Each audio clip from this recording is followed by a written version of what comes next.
Je m'entraîne de façon régulière de 3 à 5 fois à 6 fois par semaine depuis X nombre d'années, puis j'ai jamais arrêté.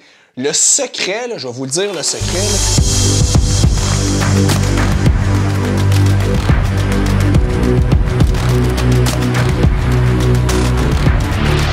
what's up tout le monde? Bienvenue au True Talk de Félix, le show où est-ce que je vous dis les vraies affaires. Et aujourd'hui, je vous dis 5 trucs, ou en fait 5 choses à pas faire si tu es un débutant et tu commences à t'entraîner. 5 erreurs que j'ai faites quand j'étais jeune, que j'ai vu d'autres personnes faire et que je regrette d'avoir fait. Et si je n'avais pas fait ces 5 choses-là, j'aurais sûrement eu beaucoup plus de résultats, beaucoup plus rapidement.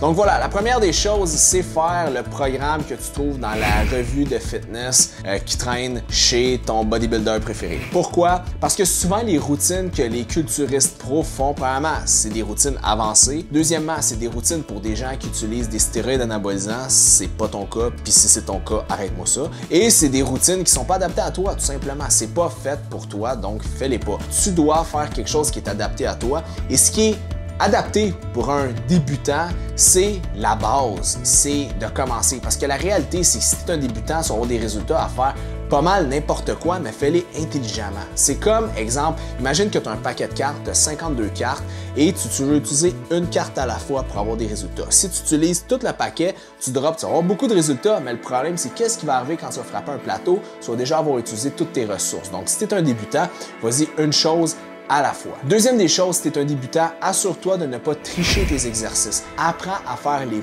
bons mouvements. Et si tu regardes des gens s'entraîner dans le gym, regarde des gens qui s'entraînent de la bonne façon. Regarde pas nécessairement la personne qui est la plus grosse. Parce que pour avoir des résultats au gym, oui, il faut bien s'entraîner, mais aussi la génétique et les facteurs aussi pharmacologiques qui peuvent rentrer là-dedans. Donc, fais attention à ça.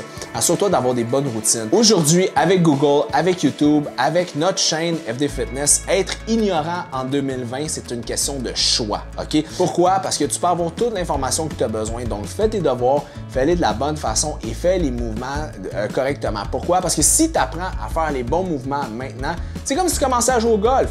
Si tu commences à jouer au golf avec un coach, donc je t'encourage d'avoir un coach, tu vas apprendre à faire les bons mouvements et les faire de la bonne façon. Si tu apprends à faire les choses tout croche, mais le problème, c'est qu'en les faisant tout croche, tu vas prendre des mauvais patrons moteurs dans ta tête et tu vas les répéter on and on and on. Et à cause de ça, ça ne donnera pas les résultats que tu veux. Donc, c'est vraiment important.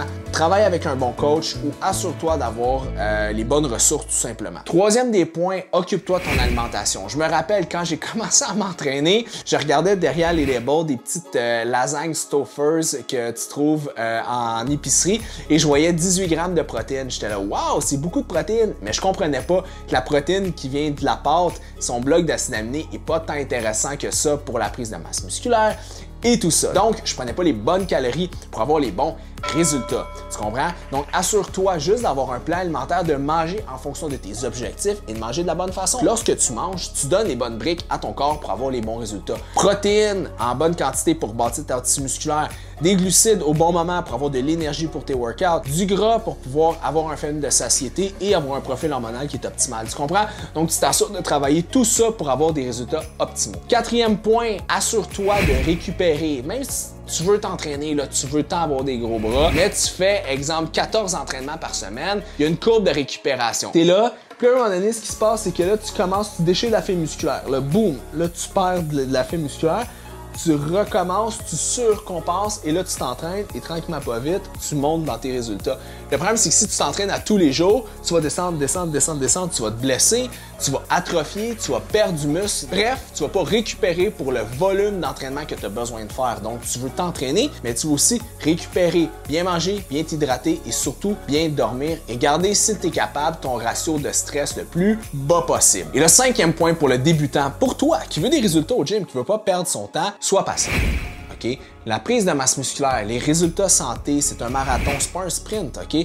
Tu vas te décourager rapidement si tu penses que tu vas avoir des résultats overnight. C'est sûr que tu commences, c'est sûr qu'au début ça va vite, mais ça va stagner. Si tu vas voir au gym les personnes qui ont les meilleures shapes ou qui sont les plus en shape possible, les plus vieilles aussi, puis tu leur demandes c'est quoi ton truc, ils vont jamais te dire j'ai fait telle diète, j'ai fait ci, j'ai fait ça, j'ai pris tel supplément miracle. Non, ils vont dire je m'entraîne de façon régulière de 3 à 5 fois à 6 fois par semaine depuis X nombre d'années, puis j'ai jamais arrêté. Le secret, là, je vais vous le dire, le secret, c'est la constance. Plus tu es constant dans ce que tu fais, plus que tu vas avoir des résultats. C'est ça le vrai succès. Fait que dis-toi vraiment, trouve ton why. Pourquoi tu veux avoir tes résultats? Pourquoi tu veux faire ça?